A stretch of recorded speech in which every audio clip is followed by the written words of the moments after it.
that's on me, but I do think that it is. So if you want to know more, hit her up. She loves that stuff. But anyway, getting into the content. Point blank, inclusivity is not a one-size-fits-all thing. There's many different aspects of it, and not everything you do is going to cover inclusivity for all disabilities or impairments of all people. The best thing you can do is try, and try, because you're not perfect, and I'm not perfect, and this presentation isn't perfect. I'm gonna say some things that I don't even follow, but it's just about the fact that you try your best to do it. And that's really all that matters. The best you can do is be prepared, and the best anybody watching your presentation can do is try their hardest. And also, there is a difference between inclusivity for in-person presentations and virtual presentations, but they're similar enough that this is applicable for both, and as long as you take it and change it for each one. Anybody want to do this? Read this sentence. Who hasn't done it already? Go. The fox sleeping on the iZone steps hates when people do their homework. Yeah. I got it. I got it.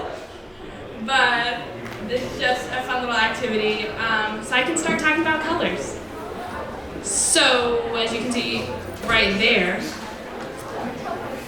very first thing you should think about is color contrast. High contrast colors are always the way to go. That just means dark text on light backgrounds and light text on dark backgrounds. There is no difference between visually impaired students and fully able students. In a study done, all students preferred high contrast colors over having similar colors, just because it's prettier also. So why not be inclusive and cute, Like that. See? On this graph, you'll see 8 colors right there in the middle. I thought I was gonna have the little clicky laser thing and I was gonna go like this, but I'm just gonna point instead. Those 8 colors are the only 8 colors that are going to be distinguishable for anybody with all 3 of one of all 3 of the colorblind spectrums. Anybody with one of those will be able to see these colors and be able to distinguish it from any light color. So if you're going to be using color, try to include something in one of those ranges, just so that it's accessible for all. Even if you don't think it necessarily looks the best, you'd rather be inclusive than be cute,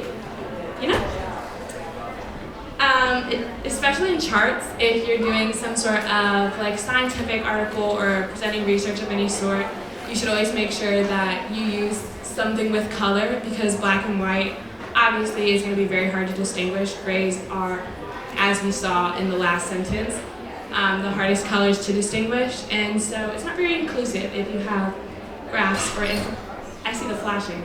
It's not very inclusive if you have graphs or information that are only in black, white, and gray, because not everybody's going to be able to see it. But that also means that color shouldn't be your only differentiator for important things or graphs or anything like that.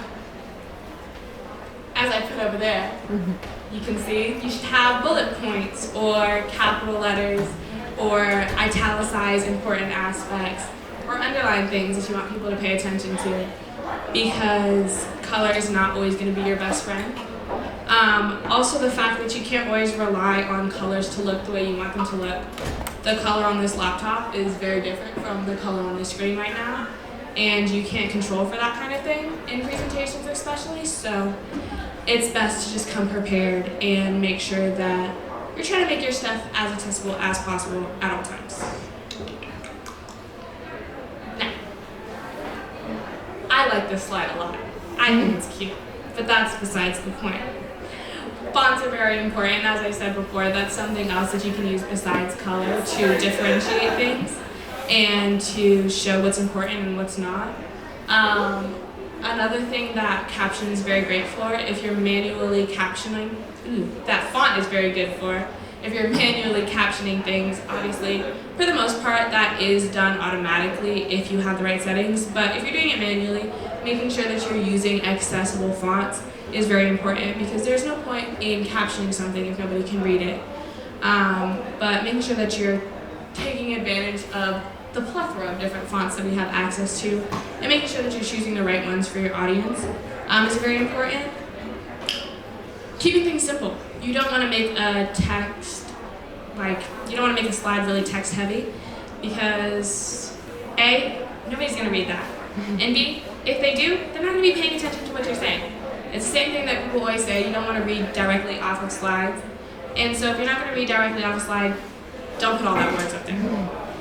It's not very inclusive. It makes it very hard for people who are using text readers to understand what is important and what's not, especially if you're doing a vocal aspect to your presentation and it's not just your visual aid. So just trying to keep that in mind. So this is one of the times where I'm going to go against the stuff that I'm saying.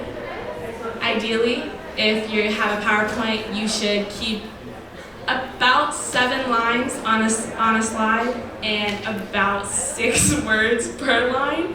Clearly, I don't have that, but it's okay to not follow that all the time, as long as you're keeping it as accessible as possible and you're not making things very jumbled and hard to differentiate. In my speaker notes, I said to make a joke about that, but I don't have a joke, so we're going to skip that. Sometimes technology needs more or less information. Like I was talking about screen readers, sometimes they need more stuff. So adding alt text for photos if you have, like with that little flower in the corner, specifically adding that there's a flower in the corner, which just adds the inclusivity of your PowerPoint or whatever presentation medium you're using. And also, if you don't have images, literally just highlighting the fact that there are some things that are more important. So starting a little box, if you have them, with the word important will help make sure that if somebody is using a technology like that, they're aware of the fact that what is about to come is something that they need to pay attention to, without having to see it for themselves. And sometimes technology needs less, because just like I was saying with the keep it simple, if somebody is using a technology like that, hearing thousands and thousands of words while also trying to listen to what you're saying is not going to work out the best. And there's no point in doing that if what you're saying is the main point.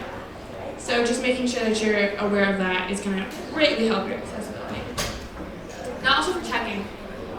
Checking accessibility is sometimes a lot easier. This top little graph thing is from PowerPoint, and I don't use PowerPoint. This is Google Slides, and Google Slides doesn't have this, but PowerPoint does. And it's really easy to use. You literally just click the button, and boom, your accessibility is checked. Now, if you have to do it manually, that's fine. It's really easy. You follow the steps that I just told you. Or you can download an app. There's lots of accessibility checkers. There are like automatic closed captionings that you can download, or you can just do it yourself. Default settings are a great way to do that. Default settings for all visual presentations are going to be the most accessible things. They have headings, they have the right fonts, they have the right font size. And so if you want to, you can leave it like that. Clearly I didn't, but if you want to do that and you don't want to make your own stuff and tinker around, leaving things exactly as they're set up for you is going to be like peak accessibility, because that's what those things are there for. And also remembering that, like I said in the very beginning of this thing, you cannot account for every single ability or disability of a person, and so just making sure that you do as much as possible with what you have is the most important aspect. Now, Q&A sections are not necessarily part of visual aids, but I think it's also important to mention that when you have questions, especially if you're doing things virtually, that patience is the #1 thing to have. Making sure that when you get to that section of your presentation with your visual aid, the only thing on your screen is the fact that you're at a Q&A section and you want people to ask questions. If you come prepared with questions, as you should, have them on your screen. That that's fine. But you don't need to have answers, you don't need to have a bunch of stuff, because that's just gonna make it a little jumbled, make it a little unnecessary, especially if you're gonna be discussing anyway. So just making sure that you're prepared with that, your question slide is empty, and you just have it accessible to everybody. And it's cute. That's the most important takeaway here, guys. Follow all the flowers. And that's it, really. Oh, thanks. I forgot I had this one.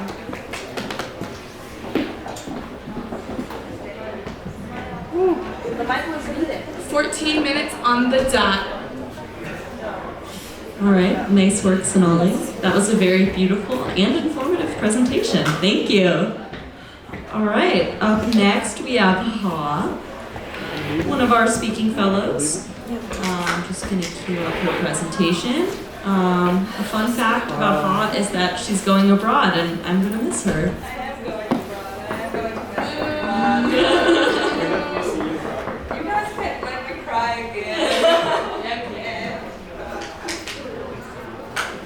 Alright, hi everyone. It's always awkward following a presentation on accessibility because I will always be when you're looking at your slides and you're like, I'm definitely not being accessible. But we're trying our best, and I hope it's cute. Anyways, hello everyone. Mình tên là Hà, mình đang học năm 3 ở University of Rochester. Mình học theo hai ngành Political Science and Business Information Systems. Và hiện tại mình cũng đang là một Speaking Fellow. Và mình rất hân hạnh được hôm nay giới thiệu với mọi người về chủ đề Multilingual Communication. If you are one of like the 50 people on campus that speak Vietnamese, you probably understand what I just said fully. However, at the same time, I think depending on the context and with those textual cues, you do understand what I was trying to get at. I was trying to give a pretty poor, brief introduction about who I am and what I'm doing today. And I think that is an interesting thing, right? Because a lot of the times we talk about communication. We talk about effective communicating strategies, how to use our body language, how to use our nonverbal signs. But at the end of the day, the foundation of communication is language. We need one universal language in order to understand each other. And with that, I think today we're going to explore something very interesting, that is multilingualistic communication. How does a person in a culture of linguistic diversity or a person with multiple languages capabilities will have an impact on the way that they communicate.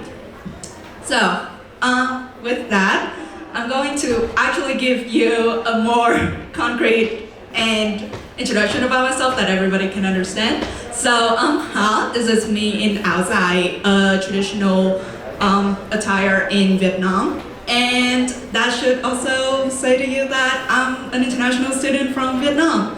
And my mother tongue is Vietnamese, but I've been learning English since I was 5 years old. And I did a lot of debate and public speaking in English. And that is actually where I feel more comfortable doing public presentations like this. And that is an example of how a person's linguistic background can really have an impact on their communication, just what they're comfortable with. And my Speaking Fellow experience has given me a newfound appreciation for linguistic diversity. And I've been a Speaking Fellow in training for 1 semester, and I've been working as a Speaking Fellow for another semester. And working with students from multiple linguistic backgrounds has really made me learn and unlearn different aspects of communication. So I'm really excited to share with you what I've learned and what I have researched about throughout, preparing for this presentation. And so these are going to be the things that we will discuss today. We will discuss what is multilingualism. How do you even, know a language? And second of all, we're going to discuss a little bit of research on multilingualistic communication. What are some of the neurolinguistic research on the impacts of multiple languages on communication? And then finally, we're going to end up with how can we promote a culture of linguistic diversity, of acceptance and of appreciation for different languages and cultures. All right. So starting off with a brainy slide, literally, what is multilingualism? And specifically, how do you know a language? Well, a language has two specific parts. First is the active, and the second is passive. Active is when you produce speech, when you speak, when you write, and passive is when you take in speech, when you listen, when you read. And as long as you can transition between these two parts, you know how to speak, write, listen, and read in a certain language, you know that language. And it doesn't really have anything to do with what level of vocabulary you're at or what kind of accents do you have. As long as you know these two active and passive parts of a language, you know that language. And that brings us to another question. How can you actually know a language? How does a person even learn a language in the first place? Because a lot of the times we just assume that it is. Well, there are three types of learners when it comes to a language. The first one is a compound learner. So whenever someone is learning 2 or 3 languages at the same time, for example, a person growing up in a household with multiple languages, or the second thing is a person who is a coordinate learner. So I was a coordinate learner when I was learning English. I would learn English at school, but then I would only use Vietnamese when I'm at home with my parents. And finally is a subordinate learner. So this learner will filter languages through their primary language. So thinking of an adult learner that learns a new language, they will filter that new language through their primary or native language. Regardless of the ways that you learn a language, you still have the proficiency needed in order to communicate in that language. And it doesn't actually really show when you're communicating. So that brings us to the crux of the presentation today, multilingual communication. And specifically, I really want to share with everyone the neuro-linguistic research on how speaking multiple languages, or even in an environment where people speak multiple languages, can really change or influence your communication.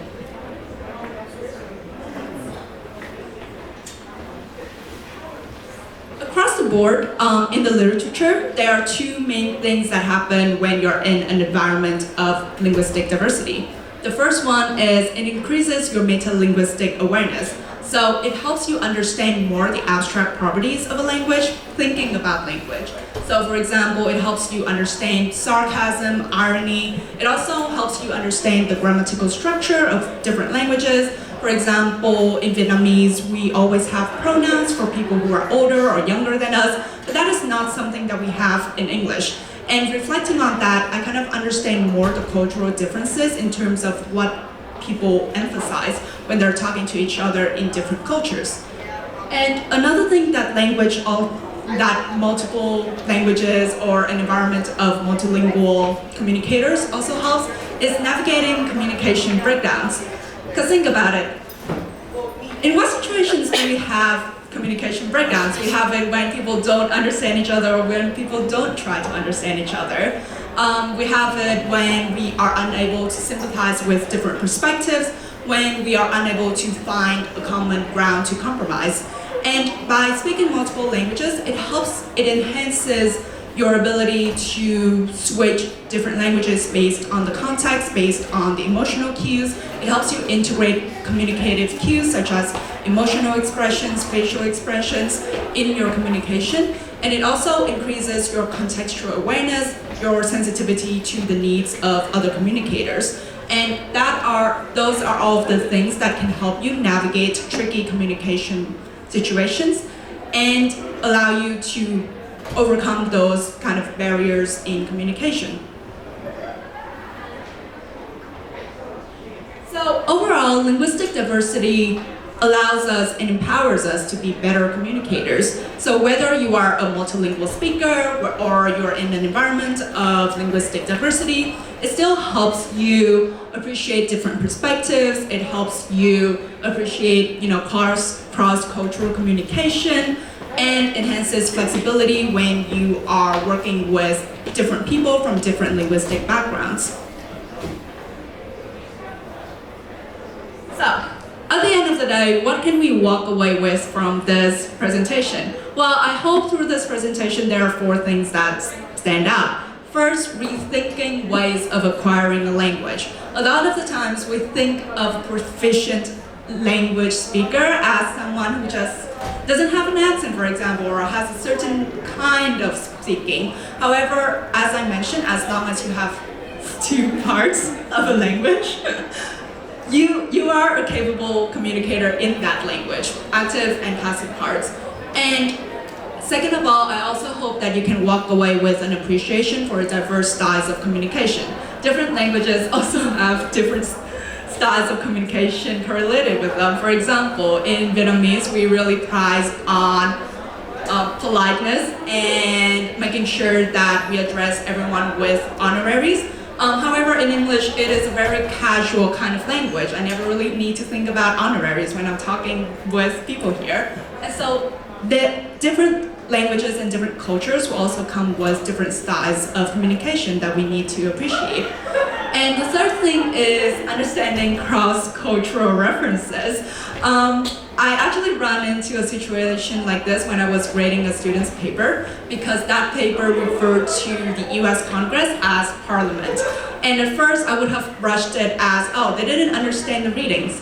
And then I took a step back, and then I realized that it was because probably when the person was learning English and learning the concept, the teacher would have explained to that student that Parliament means government. And from then on, that there was a conflation of the 2 ideas, and they never really needed to kind of double check. It was not a mistake in understanding, more so in the cultural references that we would have with certain languages. And so from all of those 3, the final thing that I really want the audience to walk away with is learning to promote a culture of linguistic diversity. I really hope that everyone, after leaving the presentation today, can understand that we live in a culture of linguistic diversity, and it's beautiful, right? Because we have different cultures, we have different cultural heritage, we have different ways of communication, and we'll all come together with an energy that deserves to be appreciated. And so those are all of the 4 things that I hope you can walk away with. But at the core of it is just to realize that there are different ways of behavior and of communicating in the world. And that has a lot to do with your linguistic background. So yeah, thank you so much for everyone. And thank you for Sonali for signing. Yay, ha! I don't feel like I violated that much. Just like that. No. All right.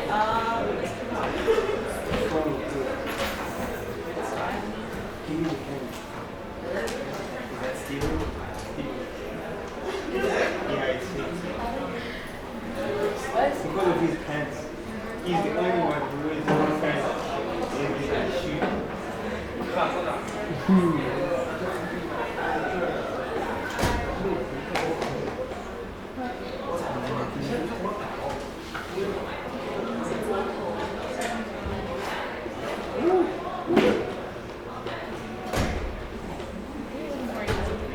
All right, so now we're going to enter the discussion section. So we can have our 2 speakers come up, answer some questions. I know I have some questions, so I'll grab some chairs to come in.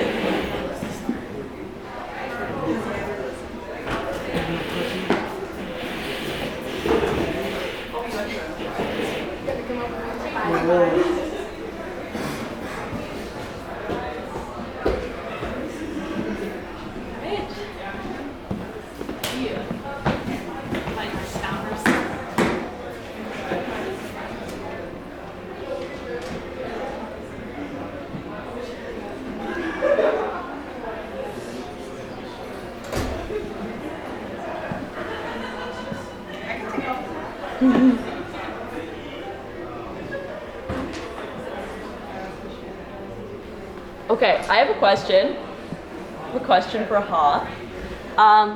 Is there a phrase in Vietnamese that you like to use that doesn't really translate well into English? Ooh, my favorite word in Vietnamese is ring, and it kind of means peace, but it is a specific feeling of peace that cannot be translated in English. But yeah, so that's always my favorite word.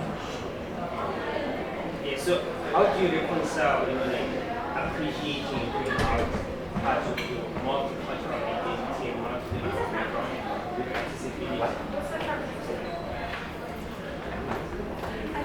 Wait, what? So I think something to notice is a lot of the time people will put out really? Without thinking that there are speakers of other languages. So one thing that has been going on around on campus is, whenever we release a statement on diversity, for example, we don't have it available in other languages, and that has made it kind of inaccessible to a lot of people from certain demographics. For example, if my parents who only speak Vietnamese want to learn more about what the school is doing in terms of diversity and in terms of supporting me as an international student, they don't have a way to do that without me being there to translate for them. So I think that is the part where we can make sure that in our communication we are taking in the needs of other people that are not speaking the same languages, but still deserve that that attention. What about you? I mean, there really is only one answer for that, and it's the same. It's the idea of like, if you're giving a talk or if you're presenting anything of value, which most things are, if you're presenting it, then even if you don't have like on your screen multiple languages, you hand out like an informational pamphlet about what you're covering in your like presentation, or like you print out copies of like your transcript in multiple languages, and it's really just like making sure that you know who your audience could possibly be, and to make sure that what you're providing is accessible to all of them, rather than just like, if I know my audience is like the Writing 247 class, I don't necessarily know the other identities in that class other than like people interested in speaking or public speaking, or like tutoring. And so making sure that you like keep in the back of your mind, maybe I should have another language in there, or maybe I could like change the font so it's bigger for if somebody has like a visual impairment or something like that. Just keeping the same in mind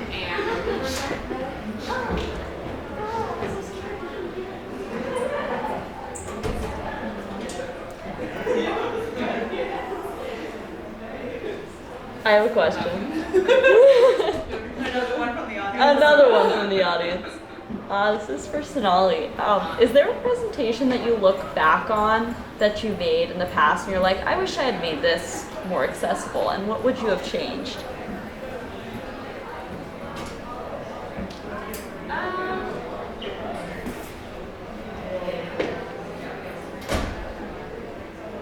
anytime that I really do presentations, not to like toot my own horn, but they are pretty accessible also for the fact that I value pretty over like everything else, and it just so happens that my version of pretty is big text, very clear, very easy to read, lots of color. If I had to pick anything, I'd say most of my like research presentations, just because anything like research related is always very text heavy. And so I guess my biggest thing would just be keeping that specific point in mind when you're like thinking about access and accessibility for people, because the more stuff that you have on your screen, the harder it'll be to like pay attention to it, basically. But yeah, that's the only gripe I would have with myself. Or most presentations, honestly. People like to read off their slides. Don't do that.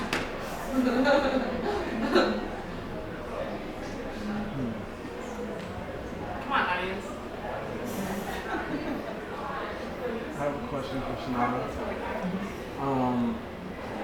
I know you said that you can't you can always be more inclusive and you can always try to be more inclusive. But are there generally certain colors that are inclusive for the general population? Yes, so the 8 colors on that graph were like black, vermilion, sky blue, red, and like, I don't know. However many that was, add more until you get to 8. But those 8 colors, they look different to everybody, but those are the 8 colors that are the most distinguishable for people with color blindness and like standard sight. So those 8 on the graph.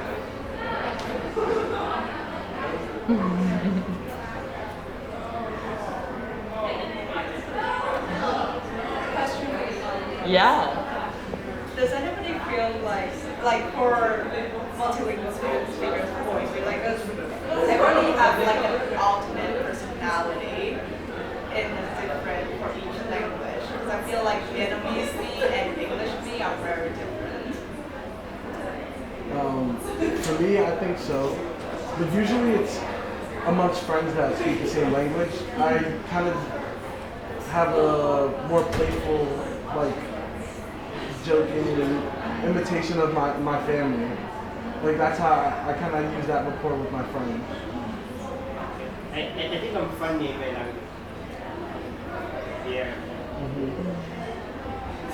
I doubt that, but Hey, but I don't think you comments. Yeah, I think you're gonna be very funny. What's your native language? It's Spanish.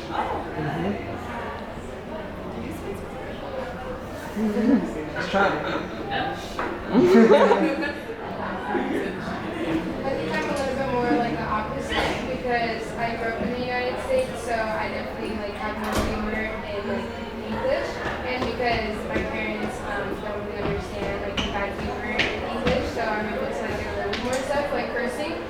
And then when I'm speaking in Spanish to my family, like I don't curse at all, you know, because I wouldn't do that with my elders, just out of respect, you know. And because of that, I think when I talk in Spanish, it's definitely more like professional or less like joking wise. So I definitely have a more like, I guess, sophisticated persona, I guess I would say. Yeah. So fun. I feel like that's the same thing in Vietnamese. Like, cause yeah, like I said, Vietnamese has, you know, all these different words for honoraries and like people that are older than us, but like not that much older, and people that are much older. And I always feel like we need to be a little bit more aware and like, you know, Yeah, ordered. Yeah, like you know, stuff.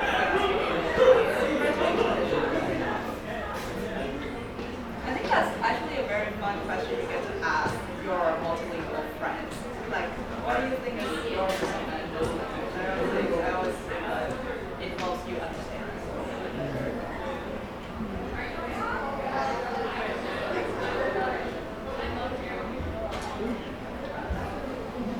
Did y'all think my presentation was pretty? Yeah. I did. That's a win. That's all I needed. Down here. It's always pretty. I really miss like your style presentation.